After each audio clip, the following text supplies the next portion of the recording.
నమస్కారం. మేము విజయ్ కుమార్ గంట. ఇది కొన్ని రకాల ఆలోచన విధానాలతో ఉండేటువంటి జర్నలిస్టులకు ఒక రకంగా హెచ్చరిక లాంటిదే.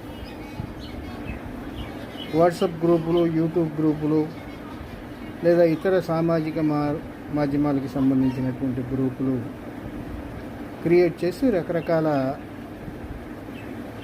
వార్తల్ని వాటికి అవసరమైనటువంటి సాక్ష్యాలు ఉన్నాయా లేవా, లేదా గాల్లో బాణం వేసి చేశారా అనేది కొన్ని ప్రశ్నార్థకంగా మారుతున్నటువంటి సమస్యలు. ఇవి సున్నితమైనటువంటి పరిస్థితులను క్రియేట్ చేస్తుంది. దీంతో ఆంధ్రప్రదేశే కాదు, మొత్తం దేశవ్యాప్తంగా పోలీస్ యంత్రాంగం అప్రమత్తమైనటువంటి క్రమంలో ఆంధ్రప్రదేశ్ పోలీస్ యంత్రాంగం సైబర్ నేర నియంత్రణ విభాగం అప్రమత్తమయ్యారు.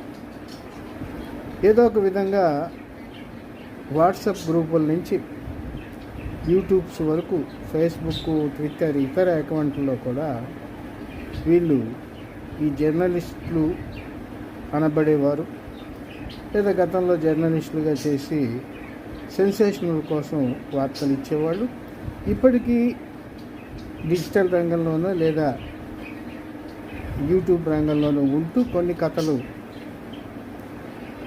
ప్రసారం చేసేవారికి వెంటనే సైబర్ క్రైమ్ లేదా చట్టాన్ని ఉల్లంఘించి వ్యవహరిస్తున్నారనే కేసులు నమోదు చేసే దిశలో చర్యలకు ఉపక్రమిస్తున్నారు. అందుకోసం వాట్సాప్ గ్రూపుల్లో ప్రవేశిస్తున్నారు. కొన్ని చోట్ల అయితే ఆ వాట్సాప్ గ్రూపుల అడ్మిన్లను డైరెక్ట్గా అడుగుతున్నారు, వేరే రకంగా ఈ నెంబర్ చేర్చండి, ఆ నెంబర్ చేర్చండి అని.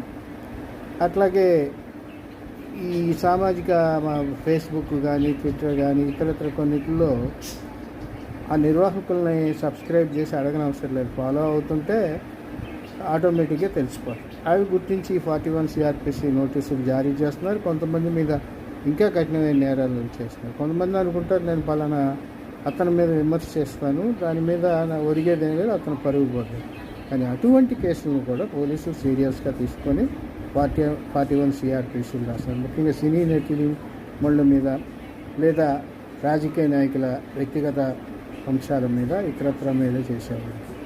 ఏ క్షణంలో మీ మీద కేసు నమోదైనట్టుగా నోటీస్ వస్తుందో మీకు తెలియదు. అలా లేనిపోని తిప్పలు భరించాలి. అందుకని జెన్యూనిటీతో కూడిన, పక్కా ఆధారాలతో కూడిన, ఒకవేళ పోరాటం చేయాల్సి వస్తే చేయడానికి అవసరమైన వార్తలను మాత్రమే వెలుగులోకి తీసుకురావడానికి ప్రయత్నించండి. గతంలో లాగా గప్పని గాసిప్కి